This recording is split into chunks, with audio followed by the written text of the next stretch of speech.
This, come on, right now this is biggest fight in boxing. Come on, third fight for us, Canelo, everybody knows Canelo, just it's the biggest gift for people who really like boxing. Everybody's different situation, different way, different everything, like, come on. Last fight in Canelo, he looked different, not like a 168, 75, no, because different. Boxing is a sport of eras, and right now the talk of the town is a potential clash between Terence "Bud" Crawford and Canelo Alvarez. On paper, it sounds like a dream fight, 2 pound for pound elites, both future Hall of Famers, squaring off in what could be one of the most historic matchups in boxing history. But when a man like Gennady "Triple G" Golovkin speaks on it, fans, listen, this isn't some random analyst in a suit. This is a warrior who's gone toe-to-toe with Canelo twice under the brightest lights, and his message to Crawford is clear: think twice before stepping in there. For Golovkin, the gap isn't just weight, it's experience, power, and surviving storms only Canelo can bring. Before we get into Crawford's chances, we need to break down why Triple G is waving the warning flag so loudly. It looked like he's improving and getting better. Marcus, I told you just, every opponent giving you different, every fight is different. So you think I don't feel like, more power, more speed. No, he stayed the same, When Gennady Golovkin talks boxing, the world pays attention. His punches were like thunderclaps, his style relentless, and his legacy carved in wars that defined middleweight boxing. Unlike many who speculate from the outside, Golovkin lived the Canelo experience firsthand. He felt the Mexican star's power, stood in the trenches trading fire, and walked away with scars that told the story. So when he says Crawford shouldn't test those waters, it isn't arrogance, it's survival instinct. He knows what it means to be hit by Canelo. He knows how hard it is to outthink and outmuscle him. When the rounds drag on to Golovkin, this isn't just another fight talk, it's a reality check for anyone daring to step into Canelo's natural division. There's no way Crawford can do what Golovkin did. Golovkin's a different animal. Golovkin's a 160-pounder, very strong, very dominant, big puncher, and Crawford doesn't have that. Crawford has great skills, but doesn't have that punch to keep Canelo off of him. Golovkin had that punch and that strength to keep Canelo off of him, to keep him from just doing what... Triple G doesn't mince words. He says flat out Canelo is strong, very strong, the kind of strength that breaks arms, breaks willpower, and makes even the toughest fighters second-guess their game plans. Crawford is skilled and sharp as he has never fought someone with that kind of size and natural power. Yes, Crawford has dominated at 140 and 147. Yes, he's moved to 154, but 168 is a whole new world, and Canelo is the king there. Golovkin frames it simply: you cannot outthink a truck moving at 100 miles per hour. Translation skills alone won't be enough to stop a fully charged Canelo. No. If Crawford wins, obviously, I said up to this point, Canelo is the number one for me. But if Crawford wins, oh yeah, of course, Crawford has to be number one. Fundamentally, boxing-wise. Now, can he draw like Canelo?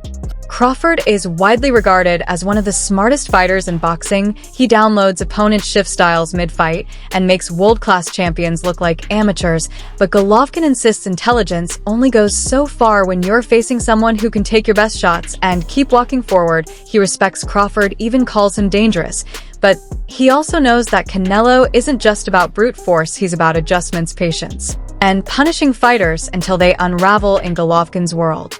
Crawford might outthink welterweights, but against a super middleweight tank, the mental chessboard doesn't look the same. Medrumov just, I think, showed us that Crawford doesn't have that one-punch knockout, first of all. He's going to have to put punches together, and he can put punches together 147, 140, and they're going to be quick punches.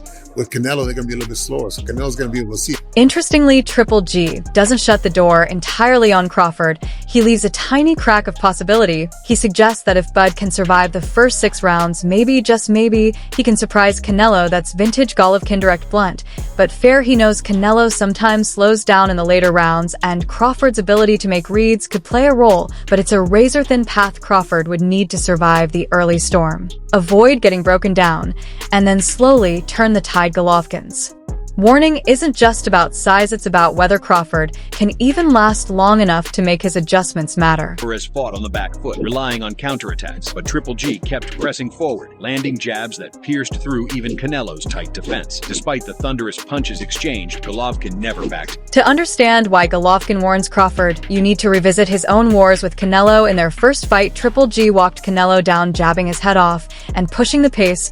Many felt Golovkin won that night, only for the judges to call it a draw in the rematch, the script flipped. Canelo stood his ground, traded fire, and earned Golovkin's respect by fighting Mexican style. That's when Golovkin realized Canelo wasn't just hype, was a stone wall with head movement and counterpunching that could neutralize even relentless pressure. Those two fights showed Golovkin firsthand that Canelo is no ordinary star, he's a different breed.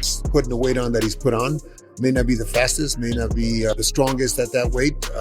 He had difficulties with the 154-pound champion that he beat. So at 168, he's fighting a guy that's been tested against the big names in that division. After Golovkin, we turn to Kell Brook, a man who's faced both Crawford and Golovkin inside the ring.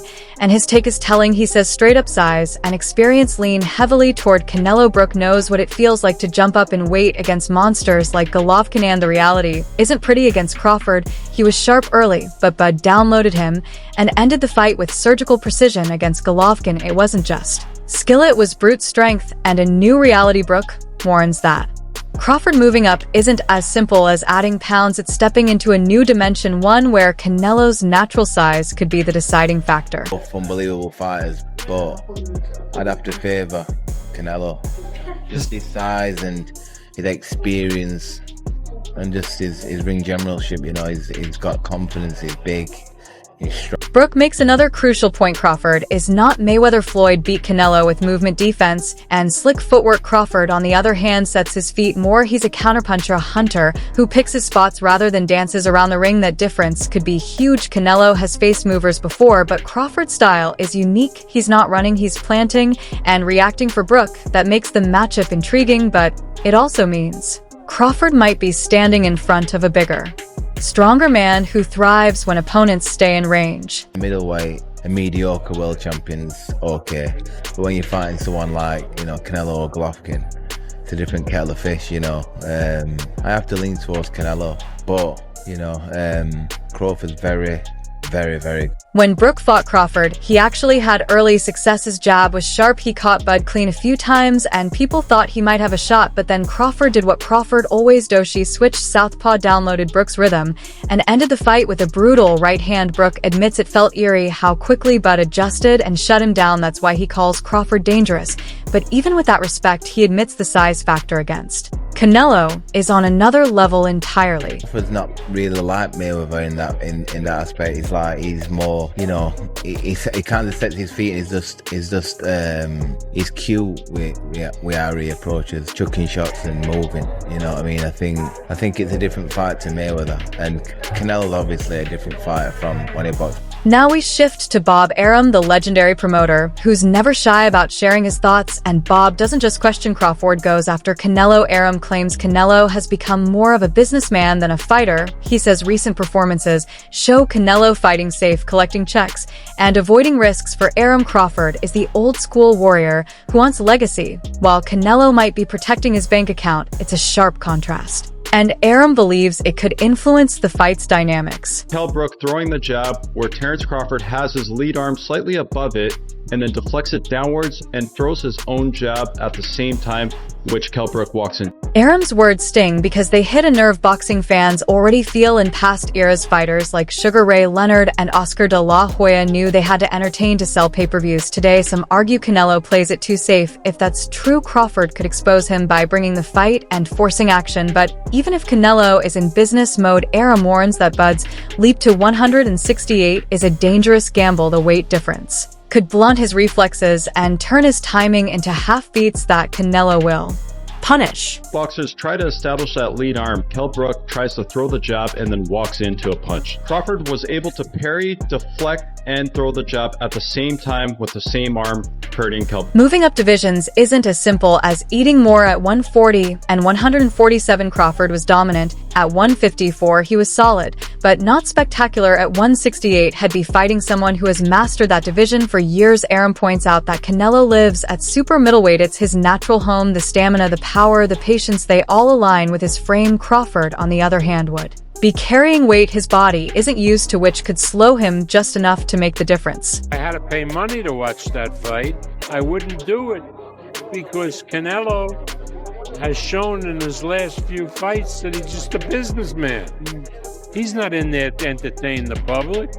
He just takes the big check. Canelo isn't the same fighter who lost to Mayweather back then. He was green, still learning today. He's a seasoned veteran who's adapted to every style thrown at him. Against movers, pressure fighters, counterpunchers, found ways to win. Golovkin saw that evolution firsthand, and it's why he respects Canelo so much. Crawford may be brilliant, but he'd be stepping into the ring with a man who's already fought the very best and proven he can adapt. Terence Crawford is a real old-school professional fighter who wants to do his best every fight that he's in. For Crawford, this fight would be the ultimate risk. If he wins, he instantly becomes the #1 pound-for-pound fighter in the world, no questions asked. But if he loses especially badly, it could tarnish the perfect aura he's built. For Canelo, the risk is lower, but still present. A loss to a smaller man would hurt his legacy, while a dominant one would reinforce his throne. That's why voices like Golovkin's matter. They remind us just how high the stakes really are.